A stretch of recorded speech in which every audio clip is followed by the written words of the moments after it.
आज इस ऐतिहासिक भीड़ और भीड़ के उत्साह को देखकर एक बात तो तय है, एक बात तो स्पष्ट है कि अब वो दिन दूर नहीं जब मेरा बिहार फर्स्ट बनेगा और बिहारी फर्स्ट बनेगा। आज आप लोगों की ये उपस्थिति विपरीत परिस्थितियों में भी आज जिस उत्साह के साथ आप लोग लाखों की संख्या में यहां उपस्थित हैं, ये मेरे उस संकल्प को और ज्यादा मजबूत करता है जिस संकल्प के साथ मैं राजनीति में आया था, जिस संकल्प के साथ मेरे नेता, मेरे पिता आदरणीय रामविलास पासवान जी ने मुझे लोक जनशक्ति पार्टी रामविलास की जिम्मेदारी देने का काम किया था। और वो संकल्प है मेरे बिहार को एक विकसित राज्य बनाना, देश में सर्वोच्च राज्य की श्रेणी में लेके जाना। साथियों, आज जब यहाँ आप लोगों के बीच मौजूद हूं, आप लोगों से चंद महत्वपूर्ण बातें, महत्वपूर्ण जानकारी साझा करना चाहता हूं। आप सब जानते हैं कि ये मेरे प्रदेश के लिए, मेरे बिहार के लिए एक महत्वपूर्ण साल है। इस साल बिहार में विधानसभा के चुनाव होने वाले हैं और ये विधानसभा के चुनाव निर्धारित करेंगे हम लोगों के आने वाले 5 साल का भविष्य।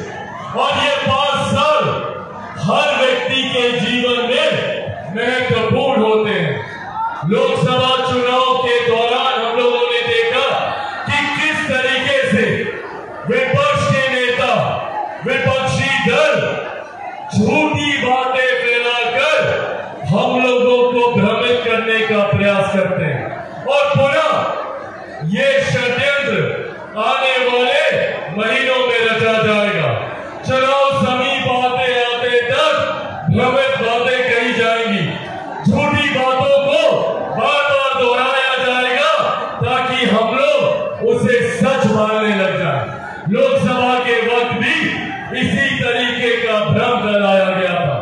आज जब हम लोग इस बहुजन भीड़ संगम में हम लोग मौजूद हैं, तो आज मैं मेरे नेता के नेता, जिन्होंने देश का मार्गदर्शन करने का काम किया, जिन्होंने देश को संविधान देकर एक व्यवस्थित व्यवस्था के साथ देश कैसे सुचारू रूप से आगे चले इसकी व्यवस्था करने का कार्य किया। आज मैं भारत रत्न डॉक्टर बाबा साहेब भीमराव अम्बेडकर जी के चरणों में नमन कर उनका आशीर्वाद लेकर कुछ बातें आप लोगों के समक्ष रखना चाहता हूं। साथियों, लोकसभा चुनाव के दौरान निरंतरता में ये भ्रम कराया गया कि अगर तीसरी बार मोदी सरकार आ गई, अगर एक बार फिर देश में एनडीए की सरकार आ गई तो लोकतंत्र समाप्त कर दिया जाएगा, संविधान की हत्या कर दी जाएगी, आरक्षण समाप्त कर दिया जाएगा। निरंतरता में इस भ्रम को फैलाया जाने का कार्य किया गया।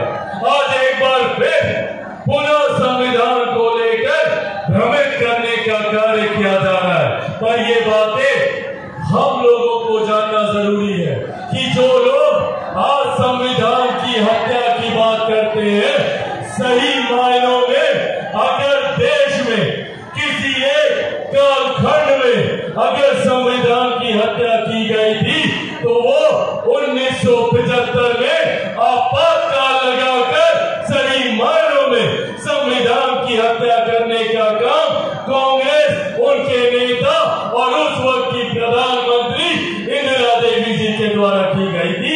उस वक्त सही मायनों में इंदिरा गांधी के द्वारा लोकतंत्र की और संविधान की हत्या की गई। उस वक्त का दौर और जितने लोग आज इस तथाकथित इंडी अलायंस का समर्थन करते हैं, पूछने की जरूरत है इन लोगों से कि क्या आपातकाल के ये